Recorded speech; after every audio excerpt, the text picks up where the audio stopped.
Hey guys, welcome back. Welcome back. This is Keon Cornick, also known as Mr. Finance. I just want to come here and tell you that we're going to have a quick money talk and we're going to talk about estate planning. Why it's important to do estate planning? What's the importance of making sure that all your estate is in order? Because if you don't put these things in place, what's going to happen to you, right? Because let me tell you something right now. Estate planning is so important, guys. Estate planning is so important. And if we don't start planning for our estate, what's going to happen? Right? What's going to happen? We're going to lose a whole lot of money. So let me just come in and tap in real quick. Let me just tap in, right? Tapping in with everybody, tap in, just to get everybody, to know that we're talking about estate planning today because that's so important. So if you're just coming in, share this right now. Share it, because guys, you're going to realize the importance of estate planning. Like and share, like and share, like and share. Tag a friend, tag a friend. Like and share, tag a friend, tag a friend. All right? You got to tell a friend about estate planning because nobody's giving it to you. No one is telling it to you because guess what? They don't know what to explain to you. So, estate planning is very easy. It is very simple. It is very clear. And it's something that could be done very fast if you understand it. So, why estate plan is important? Think about it. What is an estate, right? What is an estate? What is an asset, right? You got to think about that. When you think about the word asset, right? You got to think of all the things that you have monetary value of. Your house is an asset, right? Your investments is an asset. Your car could be an asset, right? Your jewelry is an asset. If you have gold, if you have silver, right? Assets. These things require protection. And that's why estate planning is important. And if you're not planning for your estate, if you're not putting protection in place for your estate, you're going to lose the money game. Or better yet, you won't even be here to see it because you're already dead. But when you're planning for your estate, it's not just about dying. There's also living. There's also living benefits that come from proper estate planning, right? Because you got to plan for your estate. So let me tell you something. What's important about estate planning, right? Why? Why we need to put estate planning in place, right? Let me give you some idea. There's something called probate court, all right? Probate court. If you don't have your estate in order, your family will be in this court for anywhere from 2 to 4 years. They're going to go through this process, right? And if you make over $1 million, if you have over $1 million in assets, okay, you're going to pay a lot of, estate tax is a very expensive tax. Estate tax is a very expensive tax, right? A lot of wealthy people, if they don't have their estate in place, guess what? They could lose up to 40%. Their family could lose up to 40% of their estate through probate court. So if you don't have your estate in order, it's not just about losing assets, but it's about you too when you're alive, right? Because your estate is not just about when you die. Your estate is also about when you're alive. What happened to you while you're alive, right? So what I mean by that? Let's talk about it over here. What if you get in a, what if you end up in a hospital, right? What if you end up in an accident, right? What if you become, you're not responded, right? Why is estate planning is important? You ever been to the hospital, right? You ever been to the hospital and the hospital asks, do you have your will, right? Do you have your will? Why do you think the hospital asks you these things? Do you have a will? Do you have your estate? Why? It's because if you become unresponsive, who's going to come and play the decision maker for you? So your estate is made up of four things, and we're going to talk about that today, right? Not just four things, but four of the most important things that you need to have in place. And I'm going to explain to you each and every one of them that you need to do using our handy dandy 4 boxes. When I teach, I use 4 boxes because I want to make it simple, clear, fast, and doable for you too, right? So let's break it down. Take notes. The first thing you got to make sure that you have in place, right, is something called a will. All right, a will. This thing is very cheap. Sometimes you can even do a poor man's will, or you can put together a very standard will. It doesn't cost you a lot of money. It doesn't cost you a lot of money. As a matter of fact, our company do it really cheap, right? And we have different products and vehicles that you could use, and you get it for free with enrolling in those vehicles. But what I want to show you is this. Why do you need a will, right?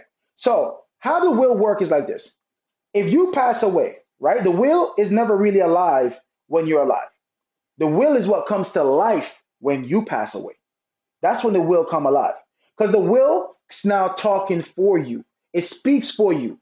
It tells people what you want. It makes sure that all your wishes are executed. It makes sure that the people that you put in place will carry out your wishes no matter what. And they have to do it legally because it's written in a legal binded conversation called a will. So your words become powerful through your will when you pass on. So if you have kids, you need to have a will. Okay? You need to have a will because if something happens to you or your spouse, who would then get your children? What if you and your spouse pass away? Who gets your children? Because most of the time, most people don't put together a will because they said, well, if something happens to me, my husband get my child. If something happens to me, my wife gets my child. But what if something happened to both of you? Who gets your child? You need to have a will. You got to write those down in documented and say, hey, you get my kid. You get my child. You make sure that the money goes this way. You get this house. You get this car. You get this. Because if you don't have it written down, people are going to come out of nowhere. They're going to come flocking. You know, family members that you never talked to, but they know you died and you was that rich cousin or that rich uncle or that rich aunt or whatever. They're going to come flocking. Everybody going to say, well, auntie, uncle wanted me to get this, wanted me to get that. Dude, when the last time you been around auntie and uncle? Right? So you got to have a will. You got to have all your wishes documented, man. So that way those fakers don't come around later on because you're not here to tell them no again. So you got to make sure you put everything in writing. Everything got to be in writing. Your will is important. Now, the next thing that we got to look at, right? The next thing you got to look at, well, you got to make sure that you have a POA. All right, write that down, POA. Now, you're probably wondering, is that, what does POA stands for, Keon? Well, POA stands for power of attorney. You got to make sure you have a power of attorney, right? Sometimes it comes standard in a will, but it's important that you really emphasize on having a power of attorney. Now, why is a power of attorney good for you when you die and when you are alive? Now, when you die, that power of attorney could make decisions for you, okay? But when you're alive and you become unresponsive, you're in the hospital, you was in an accident, right? Are you recovering from a surgery? Whatever the case may be, that power of attorney could start speaking for you. If you get older, that power of attorney could start making decisions for you, right? Who's going to be your power of attorney? Who's your current power of attorney? If you become unresponsive, who makes decisions for you? Who would make that life-saving decisions in 2 seconds when it needs to be made? Who's their power of attorney? Who's the person you're going to say, hey, if something happens to me, I can't make decisions for myself, I am unresponsive, or I have Alzheimer's, who's making those decisions for you? Who's your power of attorney? Then the next thing we got to look at, right? We call it HD. HD. You know what HD stands for? Health directive, right? You got to think about, did you get your health directive done yet? Do you have your health directive done yet? If you go into a hospital and they was to resuscitate you, right? Or maybe you don't want to be resuscitated. Do you have that in writing? If you were on life support, how long are they going to keep your life support? Do you have that in writing? Who's going to make those decisions? You got to make those decisions while you're alive. So you got to make sure you get your HD done, health directive done.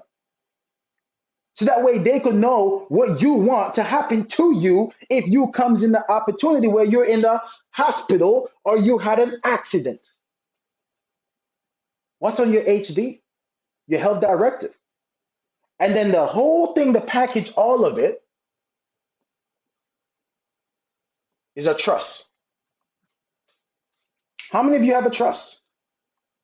How many have a trust? Now, there's two well-known trusts. All right. There's something called irrevocable trust, and there's a revocable trust. Okay.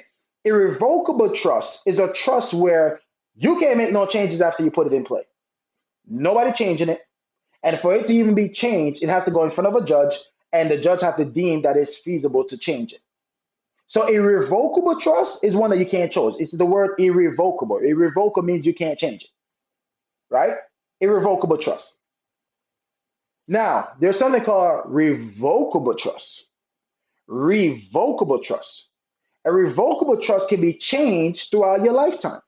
So why would you need a trust, right? Why would you need a trust? Well, it's the same way like you need life insurance. Why do you need life insurance? You need life insurance because you got to protect you, the asset. You is the most valuable asset. So you got to protect this asset and get a whole lot of life insurance on it. Yeah, right? Because you have your family to take care of, you have the kids to take care of, you have your whole, if something happens to you, you got to make sure that whatever debt you have is paid off, your income doesn't disappear for the next 10 years, the mortgage of the house is paid off, and you got to make sure that the kids' college plan and education is put in place. That's why you need life insurance. It's called Diamond. But why you need a trust though? A trust is to protect all your assets, just like a life insurance. The trust protects all your assets from who? From probate. It protects people, your money from probate. It protects all your assets from probate, from estate tax, right? And all these different things because with a trust, it's called transferring of wealth. Trust is a transfer of wealth. But if you're not transferring your wealth, right, or you don't put your wealth in a protective state, then you're in a position where you could lose some of your assets. And your family will lose what's called generational wealth, right? So if you want to pass on your assets and your estate to your family, it needs to be in a trust. But you can also have what's called a living trust, right? You can have a living trust. And that living trust is so important because as you continue to add more things inside of this trust, it's called managing your trust. You're managing and funding your trust. Okay? You're funding your trust. You could list someone on there as a successor or what we call a trustee. And you could be the own trustee and the own owner of your living trust. So as you grow your assets, you put it inside. It's called funding. So you put it inside your trust and protect all your assets, right? That's why it's so important to make sure you have your estate planning done. Guys, if you would love to get your estate planning done this way, all you have to do, click the link above this video and let's have a money talk. Let's have a money talk. It's not that hard to do it, and it's very inexpensive. A matter of fact, you want me to be real with you? You have spent more a year for what it takes, and you spend more on coffee. Let me even break it down. You spend more on coffee a year than what it costs to put this together for you and your family. That could save your family from losing about 40% of your estate. Think about that. It costs you more, right? The coffee that you drink every day, it costs more than what it requires to what it takes to put this together. Let's have a money talk. Let's show you how to put these things together. Let's show you how you can start winning the money game. And it's time you start feeling strong, right? It's time you start feeling strong. Do you want to feel financially foundation? Do you want to feel strong about your financial foundation? Get strong. You got to make sure you put that together. It's part of your creating your financial foundation. So with that said, guys, my name is Keon Corniff, also known as Mr. Finance, your favorite financial educator. Thank you for tuning in today, and I'm going to keep them coming. All right? I tell you, I'm back to teaching, and I hope you're learning. Get your paper and your pen out. It's time we start money up, and we start with level up. All right? So let's keep winning. Remember, you're one decision away from changing your future for the better. So always remember that the choice is always yours. You got to learn more if you want to earn more. Let's get to the top. Keep winning the money game. I'm out. Peace.